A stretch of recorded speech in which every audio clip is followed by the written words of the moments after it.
Greetings, family. We're live on Revolutionary Camp. This is Bomani, your first leader, with my sister to assistant, High Priestess SAS. And today is October 24th, and we're here in Ghana. It's a beautiful Thursday, and it's our first day. We just got off a beautiful flight, and we're ready for another great journey of a lifetime. So SAS, I'm so excited to be back home. how you really feeling? I feel good about the companionship of the family. All 16 brothers and sisters here are just already connected in the God, you know? And the flight was wonderful. The flight was great. All our luggage is here with us. Yeah, that's a blessing. Yes, give thanks. How you feeling, bro? I'm excited, man. It's 8th time in Ghana.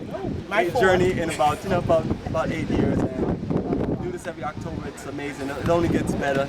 We're always sharpening up our skills and making the journey more memorable as much as possible. And this time we had a bunch of different supplies. I don't have anything right now. We had T-shirts, pens, T-shirts, and bags.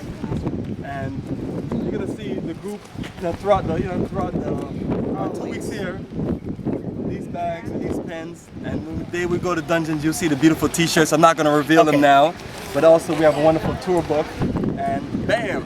And that is your personal guide to the journey of a lifetime. Priceless Who else beyond give measure. you this amount of information, all packaged? It gets better every year. Personal journey. It's amazing. And we represent Ghana this year. This is the Ghana coat of arms. Straight up. Yeah, Straight up. Home. representing. Truly home. We're going to pour libation in honor of the ancestors as soon as we get in a suitable place, because truly the ancestors are with us, right? Every time, particularly the Honorable Marcus Bosiah Garvey, right? So we're at home with Africa for the Africans. And Bomani, you keep taking it to the next level. I'm We looking gotta keep forward to stepping up. Into, next thing you know, we're gonna be enterprising. Big business buildings, manufacturing going on, import, export, all kind of things we have in store. And So for family, me- stay tuned and we'll keep you posted on all the details for this journey of a lifetime. All right, fam, take care. Hey, y'all.